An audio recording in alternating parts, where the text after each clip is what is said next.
और बड़ी खबर मिल रही है, यूपी में आज भी बीजेपी की बड़ी बैठकों का दौर जारी रहेगा। आज लखनऊ में अवध क्षेत्र की बैठक होगी। इस मीटिंग में महामंत्री संगठन मौजूद रहेंगे और ये मीटिंग सुबह 11 बजे शुरू होगी। वहीं दूसरी बैठक जो है कानपुर में होगी। बुंदेलखंड क्षेत्रीय कार्य समिति की बैठक कानपुर में होगी और इस बैठक की अगुवाई जो है पार्टी अध्यक्ष भूपेंद्र चौधरी करेंगे।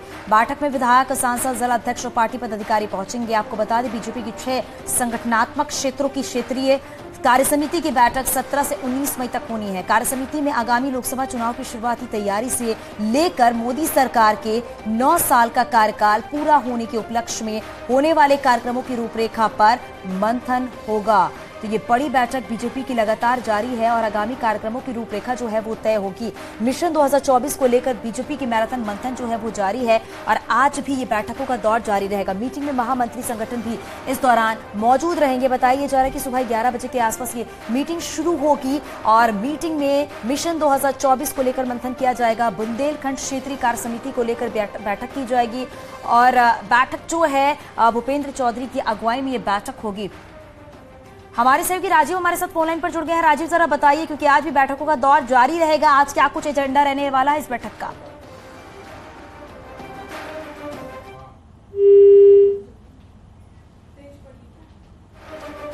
तो चलिए अपने सहयोगी से जुड़ेंगे और जानेंगे उनसे, क्योंकि आज की जो बैठक है वो भी काफी महत्वपूर्ण मानी जा रही है, क्योंकि इस बैठक के दौरान ही मिशन 2024 के लिए बीजेपी पूरी तरीके से चुनावी मैदान में उतरेगी। हालांकि ये बार बार कहा जाता है कि बीजेपी हमेशा चुनावी मूड में रहती है और हर बूथ को किस तरीके से मजबूत बनाना है, सरकार की जो योजनाएं चल रही हैं वो आम जनता तक कैसे पहुंचाई जाए, जनता को कैसे उसका लाभ मिले, इन सभी बातों पर ध्यान दिया जाएगा, इन सभी बातों पर मंथन किया जाएगा।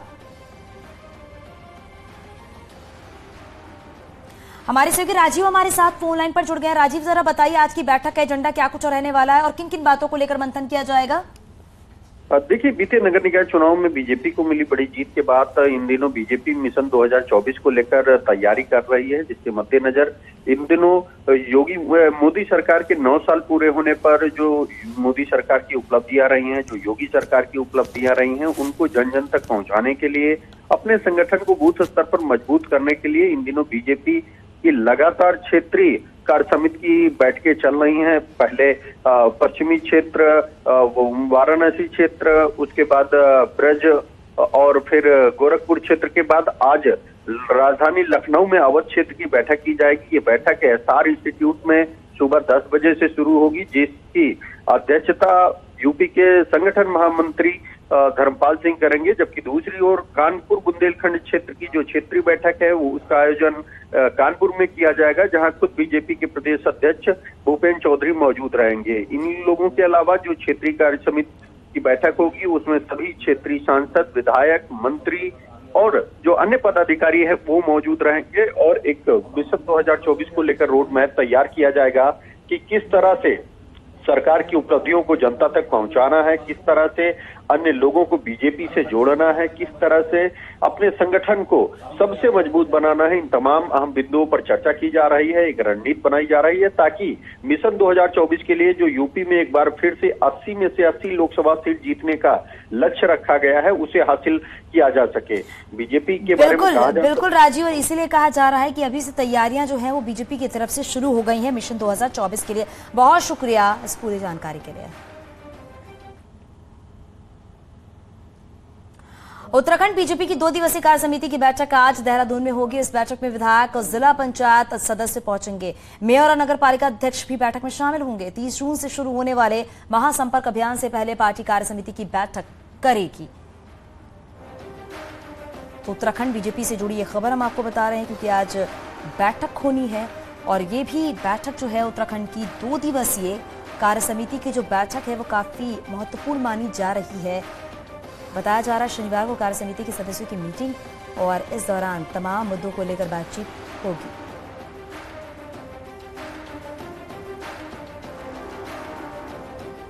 तो पार्टी के पदाधिकारी भी इस मीटिंग में मौजूद रहेंगे।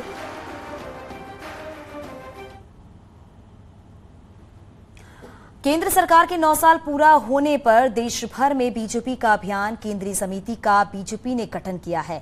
सुनील बंसल को यूपी की जिम्मेदारी दी गई है, अश्विनी त्यागी को उत्तराखंड की जिम्मेदारी दी गई है। केंद्रीय समिति कार्यक्रमों की रूपरेखा जो है वो तैयार करेगी। 30 मई से 30 जून तक ये पूरा कार्यक्रम चलेगा। तो देखिए, सुनील बंसल को यूपी की जिम्मेदारी दी गई है और कार्यक्रमों की रूपरेखा जो है वो समिति तैयार करेगी।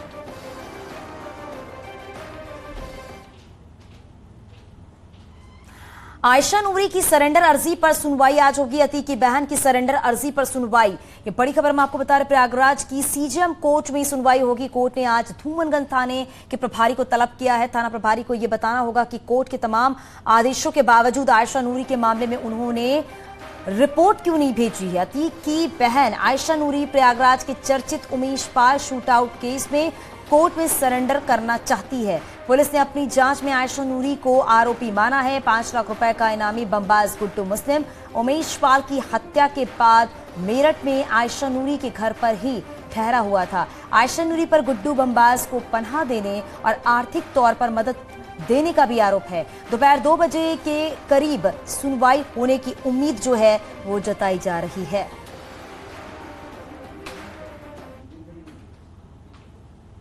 अफजाल अंसारी की अपील पर सुनवाई होगी। हाईकोर्ट में दोपहर 2 बजे सुनवाई होगी। राज्य सरकार अपना जवाब दाखिल करेगी। गैंगस्टर एक्ट मामले में सजा के खिलाफ अपील की गई है। गाजीपुर की एमपी एमएलए कोर्ट ने 16 साल पुराने मामले में 4 साल की सजा और 1 लाख रुपए जुर्माना लगाया है।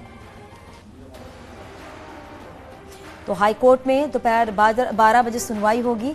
राज्य सरकार इस दौरान अपना जवाब दाखिल करेगी और बताया यह जा रहा है कि देखना यह होगा कि अफजाल अंसारी की जो अपील है उस पर कोर्ट का क्या कुछ रुख रहने वाला है। हाई कोर्ट में दोपहर 12 बजे ये सुनवाई होगी और गैंगस्टर एक्ट मामले में सजा के खिलाफ जो अपील की गई है, इसी अपील पर आज दोपहर 12 बजे हाई कोर्ट की तरफ से फैसला आ सकता है, क्योंकि इस पूरे मामले में सुनवाई होगी। हालांकि देखना यह भी होगा कि कोर्ट का क्या रुख रहने वाला है।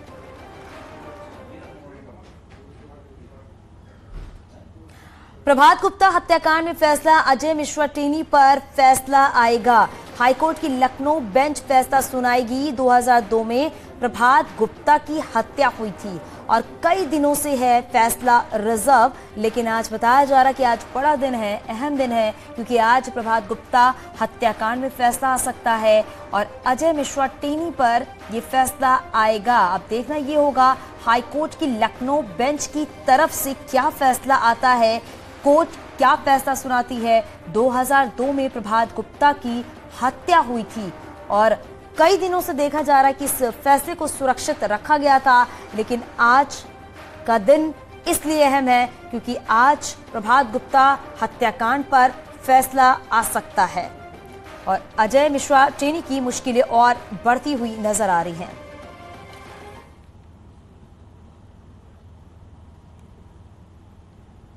ज्ञानवापी मस्जिद श्रृंगार गौरी मामला एक बार फिर से सुर्खियों में है। समूचे ज्ञानवापी परिसर के एएसआई सर्वे और वैज्ञानिक संरक्षण की याचिका मंदिर पक्ष की ओर से कोर्ट में डाली गई है, जिस पर अगली सुनवाई 22 मई को होनी है।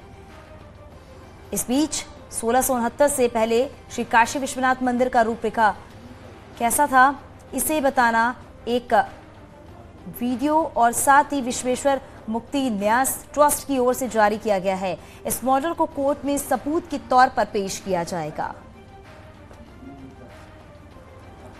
ये दावा किया जा रहा है कि साल 1669 यानी कि औरंगजेब के आक्रमण के पहले जो प्राचीन काशी विश्वनाथ मंदिर था वो कैसा था, उसका स्वरूप कैसा था, उसमें मंडप कैसे थे, कहाँ मंडप स्थित थे, बीच में जो विश्वनाथ मंदिर का शिखर था वो कहाँ पर था, ये दर्शाने की कोशिश की गई है। इस पूरे मॉडल को बनवाया गया है और अब खुद उसके ट्रस्ट के अधिवक्ता सुभाष रंजन चतुर्वेदी की माने तो इसको सबूत के तौर पर अदालत में पेश किया जाएगा। न केवल जिला जज की अदालत में बल्कि हाई कोर्ट और सुप्रीम कोर्ट तक इस मॉडल को पेश किया जाएगा।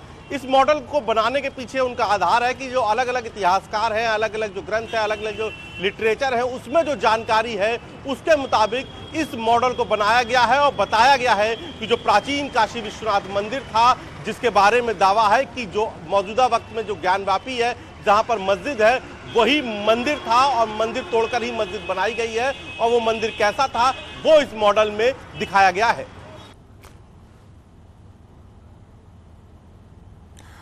प्रधानमंत्री नरेंद्र मोदी 28 मई को नए संसद भवन का उद्घाटन करेंगे। पूरी तरह से हाईटेक सुविधाओं के साथ बनकर तैयार संसद भवन अब उद्घाटन के लिए तैयार है।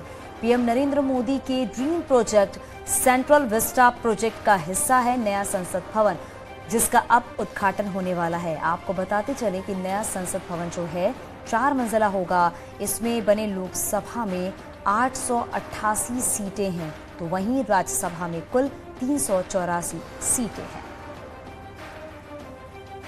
तस्वीरें आप देख सकते हैं। अब 28 मई को प्रधानमंत्री नरेंद्र मोदी संसद भवन का उद्घाटन करेंगे।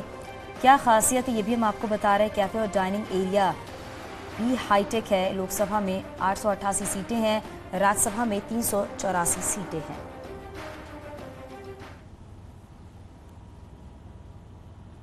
आगे भी खबरें जारी हैं। यहाँ रुकेंगे छोटे से ब्रेक के लिए।